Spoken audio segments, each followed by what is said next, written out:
Go, go, go, let's get it. I'm a trapping fanatic, that shit automatic, so I cannot turn it on or off. Bitches all on my dick, then she hop on my dick, I'm like, why you keep hopping on and off? Your bitch all on my dick, she be doing the most, I tell her, little bitch, you so extra. And my gun up on me, but not run up on me, niggas, they wanna fight, they some wrestlers.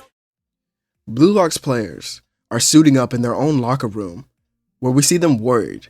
If Yoichi Isagi teams up with Itoshi Sei, then they definitely will win. However, Rin claims that both of them are lukewarm and will be destroyed by his own goals.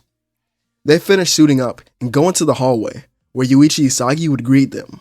He was wearing a Blue Lock jersey and smiling. His 6 eyes dimly glowed from where he was standing. He leans off the wall and hunches over. Some of them would smile upon seeing him, as he would stated they have a match to win. Japan players arrive in the hallway as well, as Itoshi Sei seems aggravated that Isagi declined his offer not once, but twice. This is where it's revealed that the club that he currently plays for had already made an offer to Isagi before he had even entered Blue Lock. Like I care, but since you want to play alongside me so bad, let's make a deal.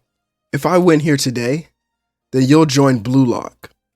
Itoshi Sei closes his eyes and opening them again with purpose. You're on. I'll show you what it means to be a part of the new Gen 11. Ren, who was behind them, was angered that his brother might be coming to Blue Lock, but more at the fact that he showed a different side to him when coming or talking to Isagi. The announcers begin to introduce the two teams as they walk out onto the pitch, noting that each team has a player that could potentially save Japan's football. The match between the U20 Japan team and Blue Lock's 11 was filled with anticipation and excitement. Right from the beginning, Itoshi Sei showcased his remarkable skills, dazzling the crowd with quick dribbling and movement. Isagi appears right in front of him to defend him, only to have the ball curved around him to Sendo. These two pass back and forth in the midfield before Sei has it once again. So this is Blue Lock. It's so underwhelming. His eyes intensify, getting around Karasu and then Nico, as each of them notes that he's incredible. Nothing like they've ever seen before. Even Nico, someone who's played with Isagi for so long now, doesn't know how to defend Itoshi Sei when he tries. Aryu would try to cover for him, only to have the ball chipped over his head to Sendo, as the U20 striker would miss the shot, angering his midfielder. Realizing he would need to take matters into his own hands, Itoshi Sei decided to take on Blue Lock's defense by himself. With lightning-fast footwork and impeccable vision, he weaved through the defenders, leaving them in awe of his abilities. Scoring the first goal of this match, he then turned to Isagi, telling him this is a bet that he will not win. You're pretty interesting, you know that? But you're a midfielder doing the job of a striker. It just doesn't suit you at all. The ball would reset as Isagi claims no one on the field will stop him. The whistle blows and Isagi rolls the ball with Sendo defending. So you're supposed to be on the same level as me? Before he could finish, Isagi blew right by him with speed. Our protagonist gets by the lower level midfielders, getting close to Sei. So this is what you want? No, not really. Isagi flicks the ball over his head to Yukimiya, who now has an opening. This allows Blue Lock's team to fully go on the offensive. They get close to scoring, but Oliver Aiku stops the goal and creates an opportunity for Sei. The Japanese team would regain possession and heads up the field for their own counter. The ball goes from Haru to Sei, who gets by a defender, and then to Sendo, who was now open. As the ball floated to the U20 striker, it was deflected by an Iki Nico, who was now defending. I won't let it end here. However, Itoshi Sei was already on the rebound. All of this is just so predictable. To come on this grand stage and believe you all have a chance is almost laughable. His aura and eyes would flare up as he goes on the attack. With Sei trying a lot harder, it's almost impossible to defend him. However, one player seems to somewhat understand his playstyle. Nico follows each of his moves, watching and defending. So this is the level beyond what I'm used to. It's so fast and calculated. There's not a movement wasted, but he has to stop soon. There it is. Here's my opening. He's gonna shoot. He reaches for the ball, only for the shot to be a fake, leaving him open. as he would score his second goal. The Blue Lock players all began to sigh, not knowing how they would win against this monster. But two players had a different mindset. Itoshi Rin and Isagi stood angered. Each one of them comes to different realizations. Rin understands that to win as a striker, he can't play like his brother. No, he needs to destroy that ideal. This would awaken a different side to him.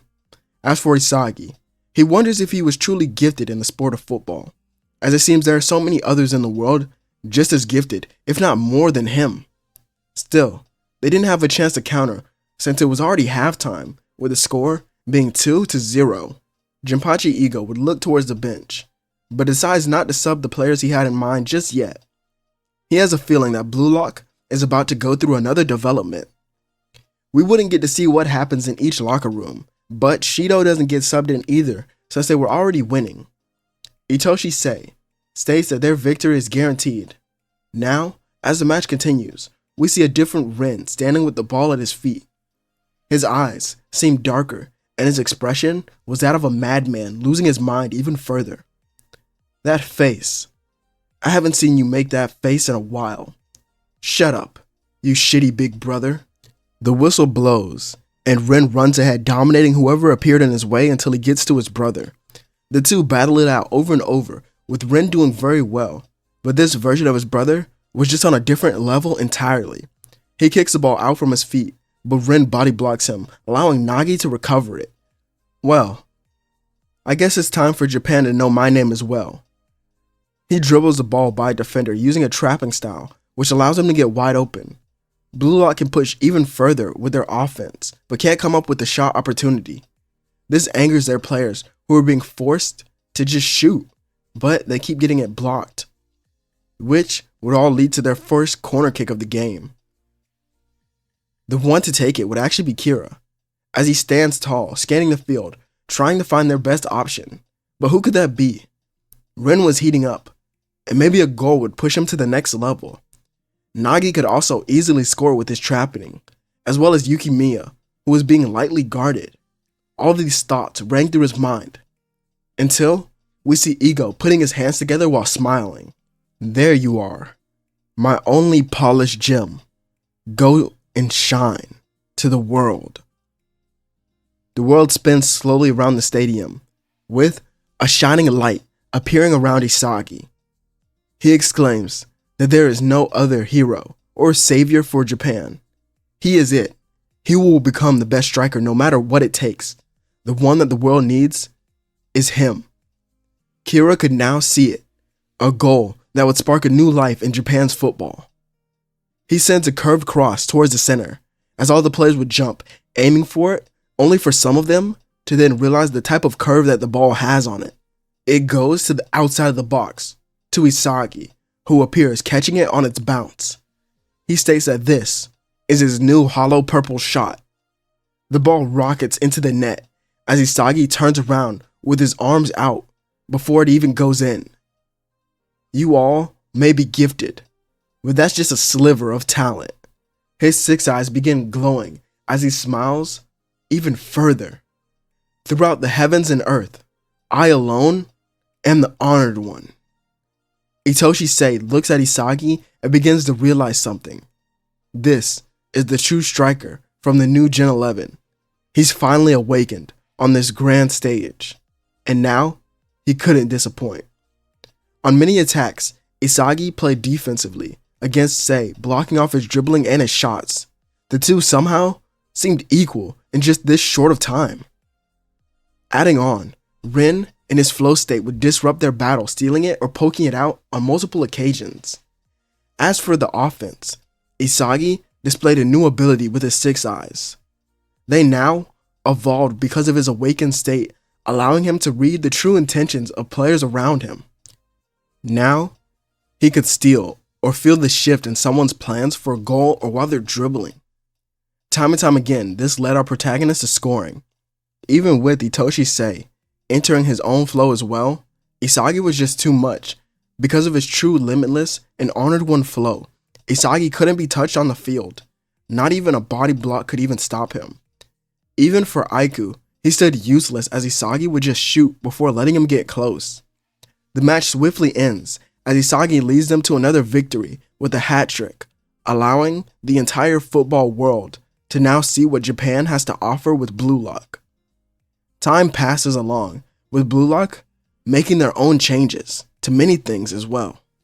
As for the players, they are seen outside the facility, enjoying time with their families and friends, but Isagi is at the forefront of his clan being ridiculed for his departure. They didn't want him to play, but it seems that they have no choice now. Luckily for them, the mother of Isagi would birth another child, a younger female, who instead will be raised as their next heir. Isagi wouldn't care, but he also notes many things. He's been offered contracts from clubs all around the world for his performance. Even the club that Itoshi Sei plays for in Spain has made another offer, but it was still low.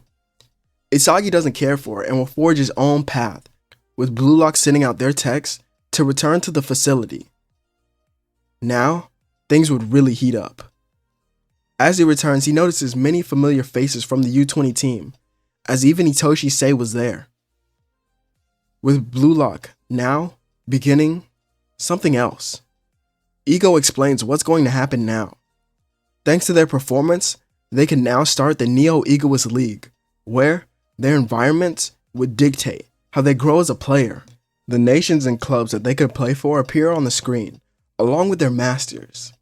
Isagi just sits down while looking up. So, there's England, where my body would grow, increasing the strength of my abilities. That could be useful for making my techniques more powerful. But there's also Spain, that would take my lapsed blue dribbling to new heights and may even allow me to create a brand new style of play that would match my flow. Then there's Italy, a calculated system where I could fit right in. But I'd also learn how to hone my six eyes to a point where I'd reach the best in the world. Then there's France, a place where the attention gets placed on you. They have a lot going for them, and then I get to play with that guy who beat me before, Julian Loki. As someone who understands the mindset of young players, he may offer a lot more than the other masters. But finally, I have Germany, where the world's #1 is. I could learn everything from the best and then defeat him, becoming the best. In the middle of his thoughts, Itoshi Sei walked over to him, interrupting. Did you pick already? Because I'm going wherever you go. Really? Why is that? Sei's eyes begin glowing as he states that from now on, they'll be the duo or they'll become the duo that saves Japan.